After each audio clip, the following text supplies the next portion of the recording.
할렐루야. 우리 옆에 계신 분하고 한번 인사 나누겠습니다. 예수님은 우리의 참 좋은 친구이십니다. 예수님은 우리의 참 좋은 친구이십니다. 친구라는 것은 어떤 존재일까요? 친구라는 것은 정말 힘들 때 옆에 있어주고 힘이 되어주는 것이 친구입니다. 말만 친구가 아니라 정말 그 친구가 힘들고 어려울 때 함께 옆에 있어주는 것. 오늘 예수님께서는 바로 그런 의미에서 우리의 친구가 되신다는 것입니다. 우리가 예수님께 찾아온 많은 부류의 사람들이 있었습니다. 그들 중에는 정말 예수님께 모든 것을 걸고 찾아왔던 사람들도 있었습니다. 12년 동안 혈루병을 앓았던 여인 같은 경우 정말 가진 것 모든 것 소진하고 이제는 부정한 여인으로서 가족과도 함께 살 수 없는 그 여인이 예수님이란 분을 소식을 들었을 때 그 예수님께 옷자락만이라도 만져도 내가 나을 것이라는 그러한 희망을, 이 지푸라기를 잡는 그러한 심정으로 예수님께 나왔습니다. 또 이 회당장 야이로도 이 자신의 딸이 죽어가고 있을 때 아버지가 딸이 죽는데 가만히 있겠습니까? 아파서 죽어가는데 이런저런 방법을 다 썼는데 안 되니까 마지막 예수님께 찾아온 것입니다. 그런데 이 예수님을 알면서도 찾아갈 수 없었던 사람들이 있었습니다. 그럴 때 예수님께서 먼저 찾아가셨습니다. 오늘 이 사마리아 여인, 이 예수님께서 유대 지역에 있다가 갈릴리 지역으로 가면서 이 사마리아 지역을 지나가셔야만 했던 이유가 이 사마리아 지역에도 분명 예수님이 필요로 하는 사람들이 있었는데 이 그들을 만나기 위해서 가셨다는 거예요. 이 사마리아 사람들은 예수님의 소식을 들었지만 만나고 싶어도 가고 싶어도 갈 수 없는 거예요. 왜? 당시 유대인들은 이 사마리아 사람들과 상종하는 것조차도 부정하게 여겼기 때문이라는 것이죠. 그러니까 오늘 예수님은 이 사마리아 여자를 만나고 그 사마리아 지역에 그 많은 사람들을 이틀 동안 있으면서 그 예수님을 필요로 한 사람들에게 말씀을 전해주시고 그들의 고통을 고쳐주셨다는 것입니다. 그런 의미로 본다고 한다면 예수님께서 이 마지막 죽으시기 전에 그러한 말씀을 하세요. 내가 하늘에 올라가는 것이 여러모로 너희에게 더 낫다. 나의 영을 너희에게 보내주어 세상 많은 사람들로 하여금 나를 믿게 하게 할 것이다. 그래서 오늘 사실 오늘 이 자리에 있는 우리도 마찬가지예요. 우리가 우리의 죄를 가지고 우리가 하나님께 갈 수가 없어요. 우리의 어떠한 자격으로는 하나님께 갈 수 없습니다. 그러니까 하나님께서 우리에게 오신 것입니다. 오늘 우리가 예수를 믿을 수 있는 그러한 믿음에 없어요. 우리가 하나님을 인정할 수 있고 예수님을 나의 구주로 받아들일 수 있는 그러한 믿음이 없습니다. 여러분들 우리의 믿음이 우리의 것이라고 착각하면 안 돼요. 목사님 저는 우리 부모님 세대에서부터 신앙 좋은 집에서 살았기 때문에 아니에요. 그렇지 않습니다. 목사님 아들들 중에서 자녀들 중에서도 신앙생활 안 하는 친구도 얼마나 많아요. 에베소서 2장 12절 13절 말씀에 이런 말씀이 있습니다. 그때 너희는 그리스도 밖에 있었고 이스라엘 나라 밖의 사람이라 약속의 언약들에 대하여 외인이요 세상에서 소망이 없고 하나님도 없는 자이더니 이게 바로 우리의 모습이라는 거예요. 이제는 전에 멀리 있었던 너희가 그리스도 예수 안에서 그리스도의 피로 가까워졌느니라. 할렐루야. 이것이 바로 오늘 예수를 믿고 살아가는 우리의 모습인 줄 믿습니다.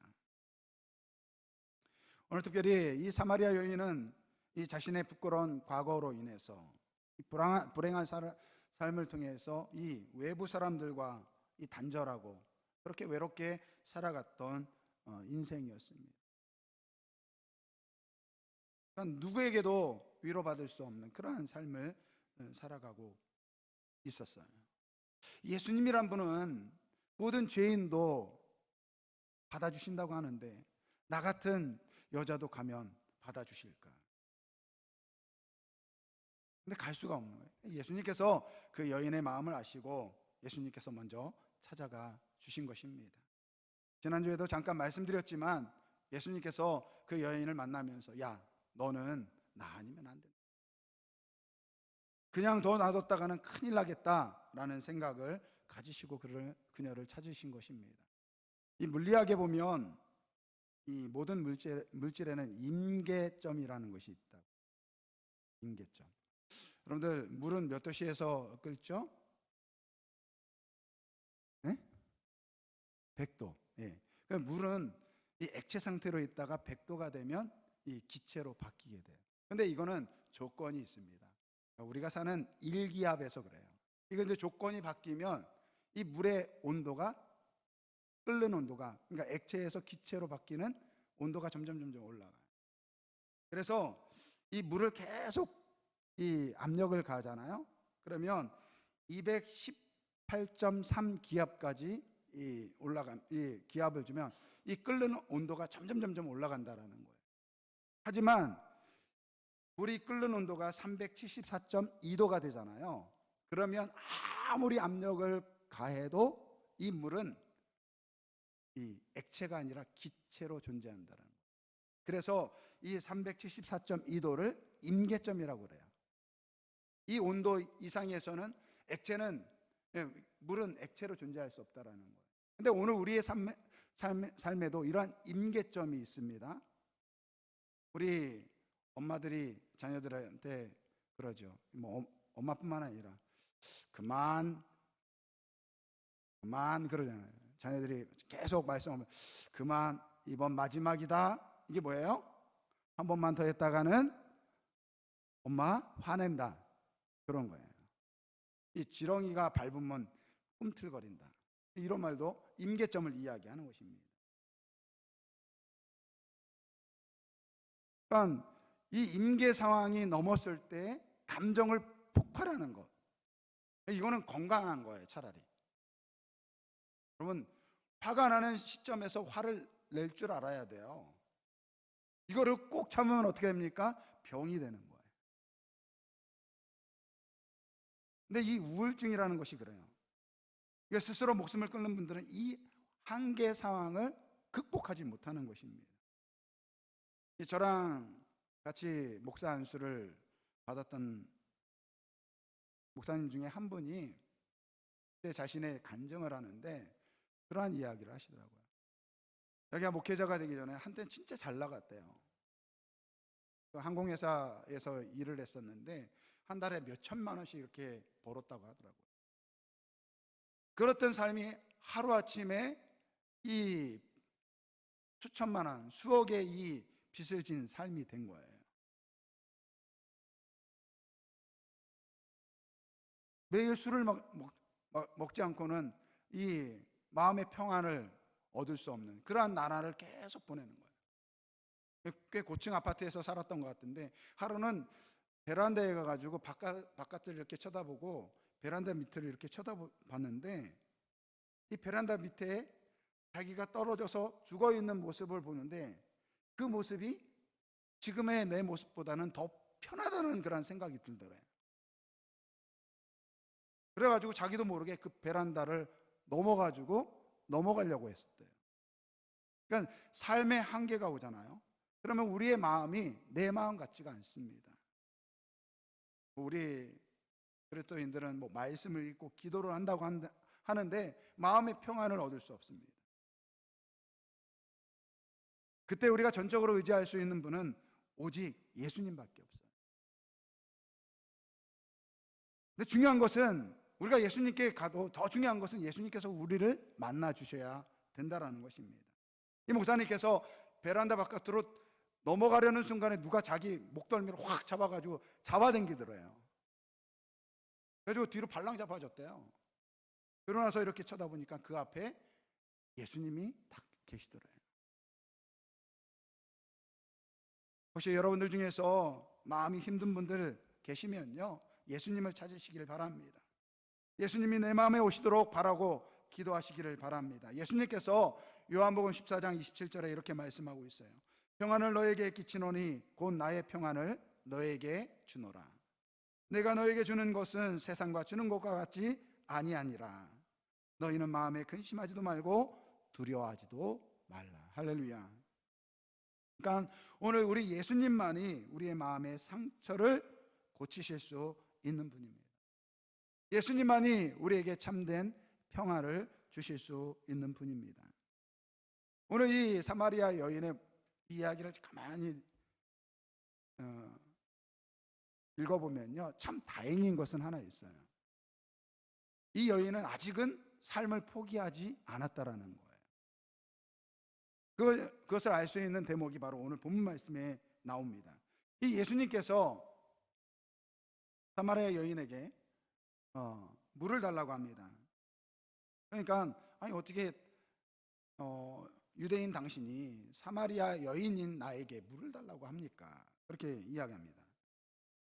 그러니까 예수님께서 야, 모르는 소리다. 네가 내가 누구인지를 알면은 네가 나한테 물을 달라고 할 것이다. 이 우물의 물은 마셔도 목이 마르지만 내가 주는 물은 그 물을 마시는 자마다 영원히 목마르지 않을 것이다. 이렇게 말씀하고 있어요. 그때 이 여인이 뭐라고 합니까? 그런 물 있으면 나한테 좀 주세요. 그래서 내가 목마르지 않고 애써서 이 우물에 와서 물을 길는 이러한 수고를 안 할 수 있도록 영원히 목마르지 않는 그 물을 달라고 그렇게 이야기합니다. 여러분, 삶을 포기하는 이 지경에 이르면요, 모든 것을 다 포기해버려요. 모든 것이 다 귀찮아집니다. 무기력해져요. 심지어 먹는 것조차도 귀찮아진다는 거예요. 이때가 신호예요. 위기의 신호라는 것입니다. 그러니까 오늘 이 여인은 야, 영원히 목마르지 않은 물이 있다고 하니까 그런 물을 달라고 하는 거예요. 근데 이 여인의 삶은 어떻습니까? 온전치 못해요. 지금 남의 눈을 피해가지고 이 우물가에 온 여인입니다. 그런데 중요한 것은 아직은 삶을 포기하지 아니하니까 예수님을 만나는 거예요. 사랑하는 성도 여러분, 우리의 생명이 얼마나 귀한 것인지를 우리는 알아야 될 줄 믿습니다. 하나님께서 첫사람을 지으셨을 때 흙으로 이렇게 빚으셨어요. 그리고 그 코에 생기를 넣을 때 생명이 되었다 이렇게 말씀하고 있습니다. 살아있는 존재가 되었다라는 거예요. 그러니까 오늘 흙에서 살아있는 존재로 만드신 것이 누구예요? 하나님이시라는 것입니다. 그러니까 오늘 생명은 하나님께로부터 왔다라는 것입니다. 그러니까 우리의 생명은 우리의 것이 아니에요. 그러니까 아무리 힘들고 어려워도 생명을 끊어서는 안 되는 거예요. 이거는 우리의 생명이 내 것이라는 그러한 교만이라는 것입니다. 죄입니다. 물론 그러한 지경에 이르게 되면 좀 전에 말씀드린 것처럼 내 마음이 내 마음 같지 않아요. 하지만 속지 말아야 합니다. 우리의 마음을 헤아리시고 우리의 그 상한 마음을 고치시기를 원하시는 것이 우리의 예수님이라는 거예요. 견뎌내야 돼요. 이겨내야 될 줄 믿습니다. 그리고 하나 예수님을 의지해야 됩니다. 살려달라고 외해야 됩니다. 그때 예수님께서 찾아오시는 거예요. 그때 예수님께서 우리의 마음을 만지시고 우리의 그 상한 마음을 고치실 줄 믿습니다. 중요한 것은 그 어떠한 시련이 와도 포기하지 말아야 된다. 예수 안에서 희망을 갖고 예수 안에서 믿음을 가지고 지금을 이겨내야 된다라는 것입니다. 오늘 예수님과 사마리아 여인의 이 대화의 중심 주제는 물에 대한 이야기입니다.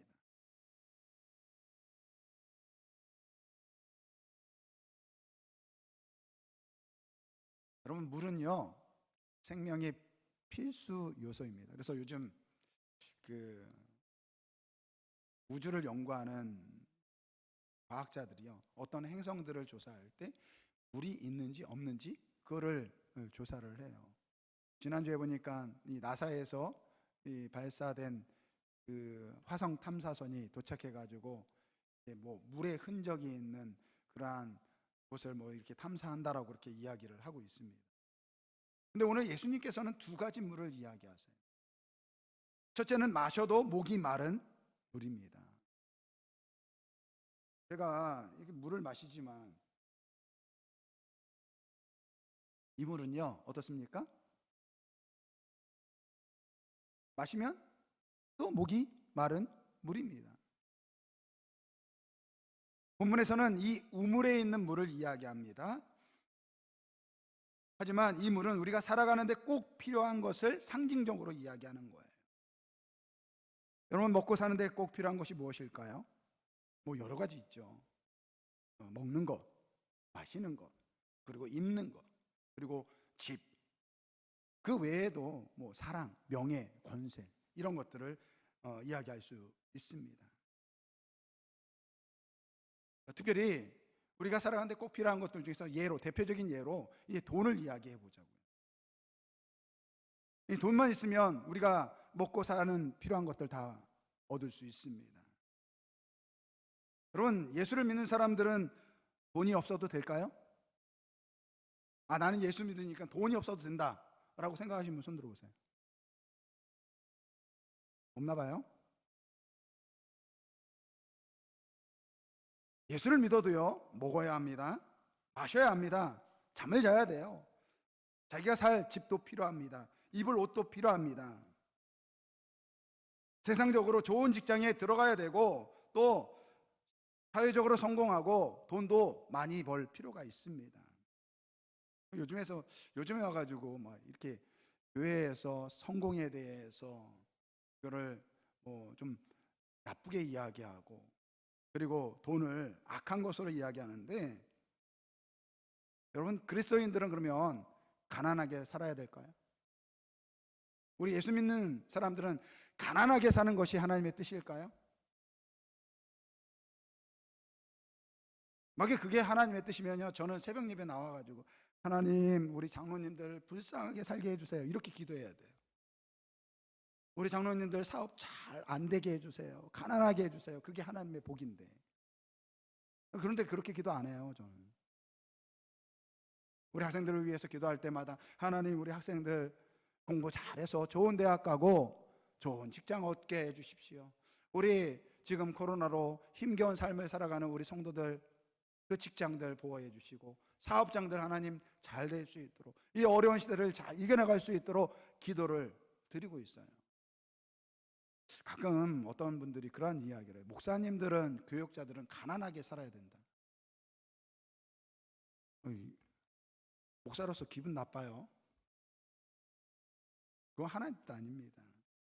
여러분, 성도가, 목사가 가난하게 살아야 된다, 성경은 그렇게 말씀하고 있지 않습니다. 오히려 반대로 이야기해요. 신명기 28장 이하의 말씀을 보면 이 하나님께서 이스라엘 백성들에게 이렇게 말씀하세요. 내가 내 하나님 여호와의 말씀을 삼가 듣고 내가 오늘 내게 명령하는 그 모든 명령을 지켜 행하면, 내가 내 하나님 여호와의 말씀을 청종하면 이 모든 복을 내게 임하게 하리니. 그러면서 쭉 이야기 나오는데, 성읍에서도 복을 받고 들에서도 복을 받고 내 몸의 자녀와 내 토지의 소산과 내 짐승의 새끼와 소와 양의 새끼가 복을 받을 것이며 내 광주리의 떡 반죽 그릇이 복을 받을 것이며 내가 들어와도 복을 받고 나가도 복을 받고, 여호와께서 명령하사 내 창과 내 손으로 하는 모든 일에 복을 내리시고 내 하나님 여호와께서 내게 주시는 땅에서 내게 복을 주실 것이며. 할렐루야.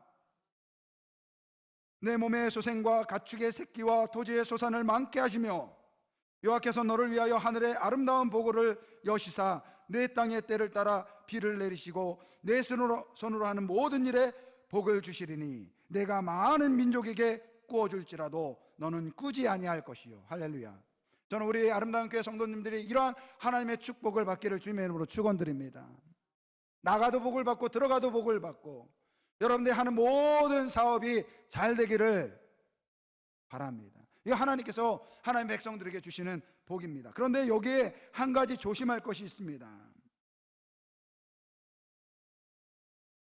우리가 이 땅에서 필요한 것이기 때문에, 하나님이 우리에게 주시기 때문에 그것으로 만족해야 될 줄 안다라는 거예요. 만족하지 못하는데 문제가 있다라는 것입니다. 주신 것에 감사하고 받은 것에 만족해야 되는데 그렇지 못한다라는 거예요. 여러분들, 사람들마다 살아가는 집안의 형태가 다 달라요. 어떤 분은 월세를 살 수 있고, 어떤 분은 전세를 살 수 있고, 어떤 분은 자기 돈으로 산 자기 집을 가지고 있는 분들도 있습니다. 볕이 잘 안 드는 이 반지하에 사시는 분들이 있고, 빛이 잘 드는 그런 2층 그러한 집에서 사시는 분들이고, 고층 아파트에 사시는 분들도 있습니다. 어떤 가정은 좁은 집에서 이 한 방에서 여러 가족들이 같이 자야 하는 형편에 있는 가정이 있는가 하면, 어떤 가정은 넓은 집에 이 식구들이 각자의 집 방에서 살 수 있는 그런 형편에 있는 분들도 있습니다. 근데 문제는요, 어떤 형편에 살든지 모든 사람이 다 똑같다라는 거예요. 좀 더 나은 집에서 살기를 원한다라는 거예요. 만족하지 못한다라는 거예요. 지금 하나님께서 내게 주신 것에 감사하고 만족하지 못한다라는 거예요. 물론 우리가 더 나은 집을 바랄 수 있죠. 하지만 조건이 있어요. 지금 내가 사는 이 집에 만족해야 된다라는 거예요. 그러니까 이 세상에 오늘 우리가 마셔도 목이 마른 물이라는 것은 이 세상에 살아가면서 우리가 필요한 것들, 이것들을 상징적으로 이야기하는데, 이것은요, 마셔도 목이 마르다는 거예요. 이 세상에 살아가면서 우리에게 필요한 것들이 바로 이러한 것들이라는 거예요. 돈도 만족하지 못하는 거예요. 명예도, 성공도, 부귀도, 권세도 만족하지 못한다라는 것입니다. 반면에 예수님께서 두 번째 말씀하신 이 두 번째 물은 뭐라고 이야기합니까? 영원히 목이 마르지 않는 물입니다. 예수님께서 사마리아 여인에게 말했습니다. 내가 너에게 주는 물은 영원히 목마르지 않을 물이다. 그때 이 여인이 그렇게 이야기합니다.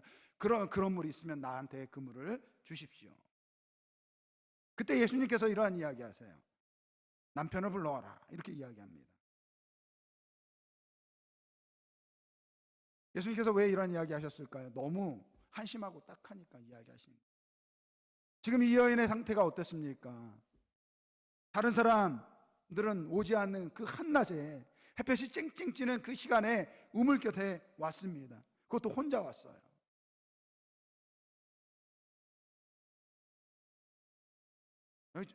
정말 힘든 것이 무엇이냐, 이 공동체 안에서 이 따돌림 당하는 것, 그거 정말 힘들어요. 직장 생활 하시는 분들이 처음에 직장 생활할 때 제일 힘든 것은요, 과중한 업무가 아니라는 거예요. 그 무리 속에 들어가 가지고 함께 어울리고 인정받는 거, 그게 정말 힘든 거예요.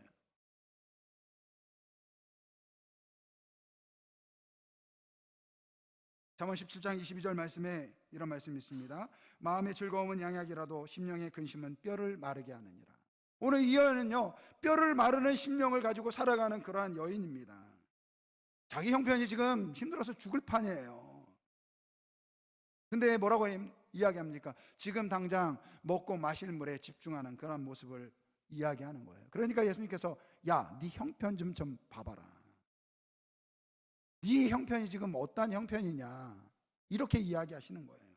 그런 의미로 내 남편을 불러와라, 이렇게 말씀하신 것입니다.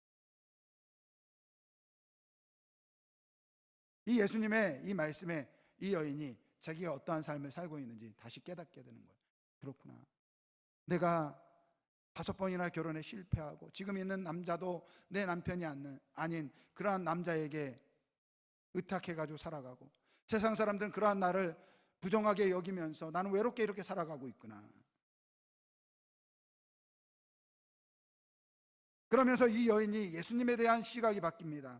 예수님에 대해서 처음에 뭐라고 이야기합니까? 19절 말씀에 보니까 여자가 이르되 주여 내가 보니 당신은 선지자입니다, 이렇게 이야기해요. 그러다가 25절, 26절의 말씀에 이 예배에 대한 이야기를 듣고 당신이 그리스도이십니까? 그런 질문을 할 때, 야, 내가 바로 그 메시아 그리스도이다, 이렇게 이야기를 합니다. 여러분, 이 여인이 예수님을 만나는 순간에, 예수님을 그리스도로 받아들이는 순간에 그녀의 삶의 변화가 일어났습니다. 28절서부터 29절 말씀을 보니까 여자가 물동이를 버려두고 동네로 들어가서 사람들에게 이르되 내가 행한 모든 일을 내게 말한 사람을 와서 보라. 이는 그리스도가 아니냐 하니. 그리고 39절 말씀에 여자의 말이 내가 행한 모든 것을 그가 내게 말하였다 증언하므로 그 동네 중에 많은 사마리아인이 예수를 믿었다, 이렇게 이야기하고 있습니다.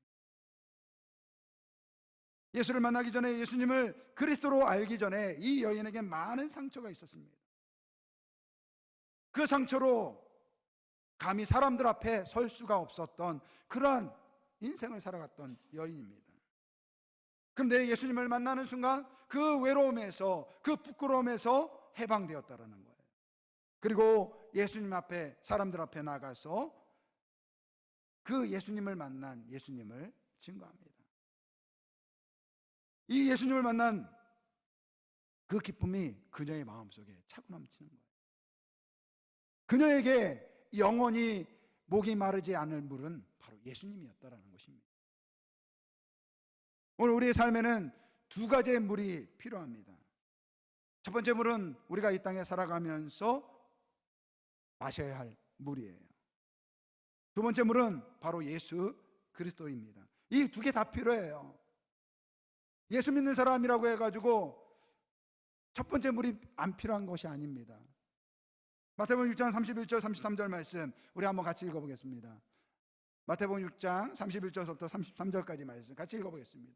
그러므로 염려하여 이르기를 무엇을 먹을까, 무엇을 마실까, 무엇을 입을까 하지 말라. 이는 다 이방인들이 구하는 것이라. 너희 하늘 아버지께서 이 모든 것이 너희에게 있어야 할 줄을 아시느니라. 그런즉 너희는 먼저 그의 나라와 그의 의를 구하라.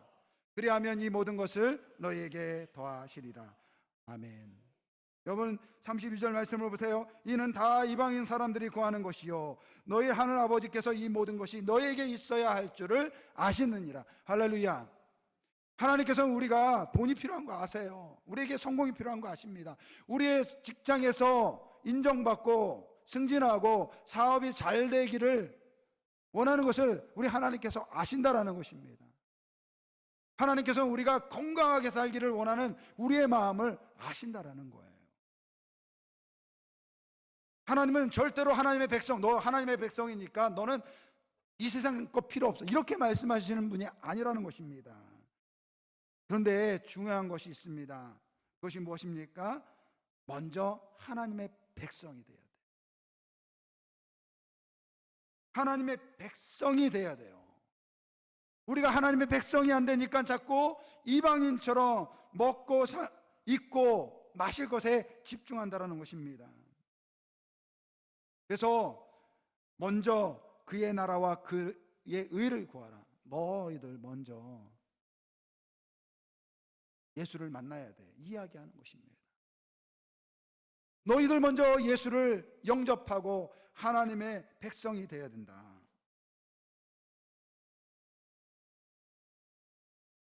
문제는요, 우리 대부분이 마셔도 이 다시 목이 마를 물에 관심이 더 많다라는 거예요. 정작 영원히 목마르지 않을 예수님에 대해서는 관심이 없어요. 이게 우리 한계입니다. 하나님께서 에덴 동산에 생명나무와 선악을 알게 하는 나무를 같이 심어 놓으셨는데 생명을 아는 나무에는 관심이 없어요. 선악을 알게 하는 나무에만 관심이 있다라는 거예요.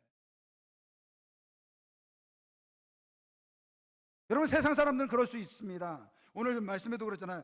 이는 다 이방인들이 구하는 것이다. 그래, 이방인들은 그럴 수밖에 없습니다. 그런데 문제는 예수를 믿는다고 하는 사람들이 매일 주일 교회 와서 예배를 드리는데 우리의 관심이 영원히 목마르지 않을 그 물에는 관심이 없다라는 거예요.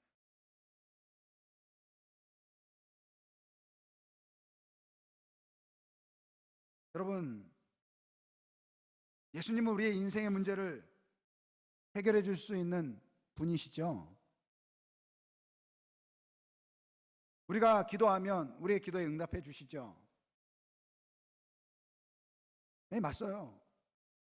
우리가 예수님께 구하면 예수님은 우리의 필요한 부분들을 채워주시는 분이십니다. 성경도 그렇게 이야기합니다. 그래서 우리에게 찾으라, 구하라, 두드리라 이렇게 말씀하고 있습니다. 근데 여러분, 이걸 잘 아셔야 돼요. 예수님은 우리의 필요한 부분을 채울 수 있는 이 도깨비 방망이 정도가 아니라는 거예요. 예수님은 우리 인생의 해답 그 자체라는 것입니다. 할렐루야.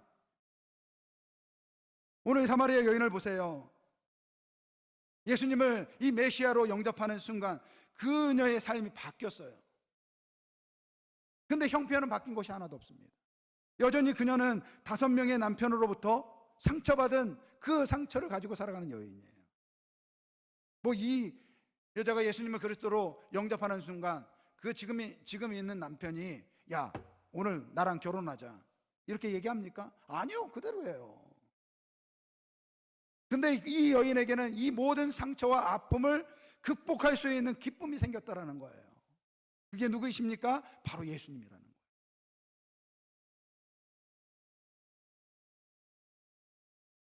이 예수님을 만나는 순간 이 모든 상처와 모든 외로움에서 이 모든 아픔을 극복했다라는 것입니다.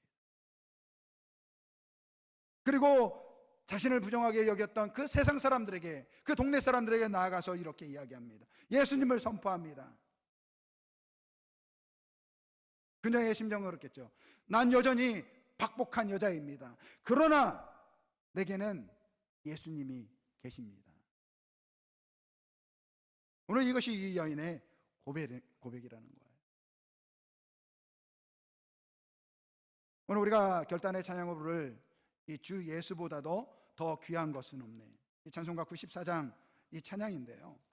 이 찬양에 이 곡을 쓴 분이, 작곡한 분이 조지 베러리 쉬라는 분입니다.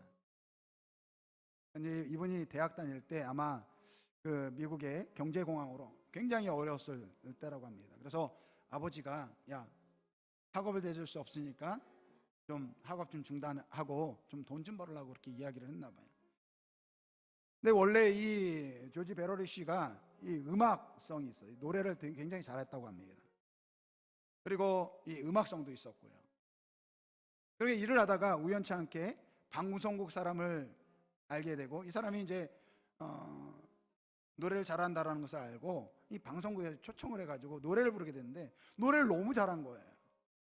그래가지고 이 방송국 편집국장이 그러지 말고 우리 라디오 프로의 전속 가수를 좀 해달라고 그렇게 요청을 하게 된 것입니다. 당시에 뭐 지금 돈도 없어가지고 학업을 중단한 상태에서 어떻게 보면 이 사람에게는 절호의 기회가 찾아온 거죠. 그러나 지금이야 뭐 TV가 있고 뭐 이런 거 뭐 유튜브도 본다고 하지만 옛날에는 방송 매체가 라디오밖에 없었잖아요. 그러니까 한순간에 유명세를 탈 수 있고 돈을 벌 수 있는 그런 기회가 생긴 거예요. 그런 사정을 이제 어머니한테 이야기했더니 어머니가 나는 내가 그러한 부와 명예보다는 하나님의 일을 하는데 쓰임 받았으면 좋겠다. 그러면서 그 어머니가 평소에 그 이렇게 묵상했던 찬송의 시가 있는데 이 찬송시는 이 작사죠, 작사. 이 나사렛 감리교회 리 밀러 목사의 이 부인이 쓴 작시, 이 성시예요. 이 성시를 이제 이렇게 나눴는데 이 어머니가 그 성시가 너무 좋으니까 그거를 평상시에 애송하고 지냈던 거예요. 그러다가 이 아들이 이제 그러한 문제로 고통을 당하니까 어머니가 이 자기가 읽던 이 찬송 시를 읽어주는데 그 찬송 시가 바로 이 곡입니다. 주 예수보다도 더 귀한 것은 없네. 이 세상 부귀와 바꿀 수 없네. 그런데 이 원 가사가 좀 달라요. 이 원문 찬송 이 성시는 이렇게 되어 있습니다. 금이나 은보다 차라리 주 예수를 가지리. 큰 재물을 갖는 이보다 차라리 주 예수의 것이 되겠네. 큰 집과 넓은 땅 갖는 이보다 차라리 주 예수를 가지리. 못 박힌 손에 이끌림이 차라리 나으리. 근데 현실은 어떻습니까? 현실은 지금 학업을 중단해가지고 당장 돈을 벌어야 할 상황이니까 너무 이 방송실 이 편집장의 그 섭외가 너무 달콤한 거예요. 그래서 하나님께 기도를 했대요. 하나님, 왜 나한테 이러한 어려움을 주십니까? 나를 시험하시는 것입니까?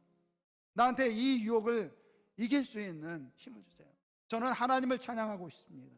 하나님을 찬양하는 일을 하고 싶습니다. 이렇게 기도를 드렸대요.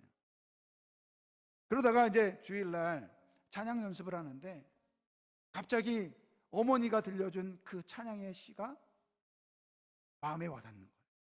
그러면서 자기도 모르게 그 찬양의 시를 가지고 이 찬양을 부르게 된 것입니다. 그 곡이 바로 94장 주 예수보다도 귀한 것은. 결국 이 라디오 이 방송국의 제의를 거절하고요, 이분이 나중에 복음성가 이 가수로서 빌그레함 목사님 이 전도단에 가가지고 늘 마지막 찬송으로 이 찬양을 불렀대요. 이 찬양을 듣는 사람들마다 마음의 위로를 받으면서 예수님께 돌아오는 그 전도자로서의 그러한 삶을 살았다고 합니다. 이 곡에 대한 이 한 가지 에피소드가 있다고 합니다. 한 어떤 뱃사람이 이 거리를 방황하다가 한 술집에 들어간 거예요. 근데 그 옆방에서 이제 라디오 소리에 이 찬양의 가사가 들리는 거예요. 금이 나음보다 차라리 주 예수를 가지리. 큰 재물을 갖는 이보다 차라리 주 예수의 것이 되겠네. 이 찬양을 듣게 되는 거예요. 그리고 그 2주 후에 그가 이렇게 간증했다고 합니다. 나는 외로움을 달래기 위해서 술집을 찾았는데 그때 라디오를 통해서 한 천사의 소리를 듣게 되었습니다. 오늘날 세상이 줄 수 있는 그 무엇보다도 나는 차라리 예수를 가지겠노라. 이 노래를 듣는데 그 마음이 견딜 수 없다는 것입니다.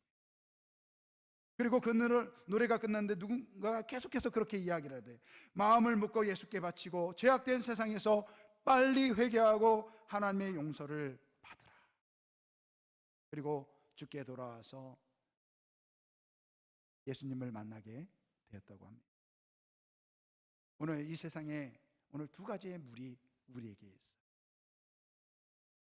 하나는 아무리 마셔도 목이 마른 이 세상에 살면서 우리가 필요한 것들입니다. 사랑하는 성도 여러분, 하나님께서 우리에게 필요한 것들 다 아세요. 하나님께 주신 것에 만족하는 우리 모두 되길 주님의 이름으로 축원드립니다. 더 중요한 것은요, 영원히 목마르지 않을 그 예수님을 만나시기를 주님의 이름으로 축원드립니다. 예수님 만나면요, 지금 내가 이렇게 살아가고 있는 것이 다 하나님의 은혜임을 깨닫게 됩니다. 주 예수보다도 더 귀한 것은 없네. 이렇게 고백하는 우리 아름다운 교회 모든 성도분들 되길 바랍니다. 주일날 교회 와가지고 물론 우리의 필요한 것들 하나님께 구할 수 있어요. 하지만 더 중요한 것은 오늘 이 주일 예배를 통해서 예수님의 영으로 가득해지고 그 예수님으로 만족하는 우리 아름다운 교회 성도분들 되시기를 주님의 이름으로 축원드립니다.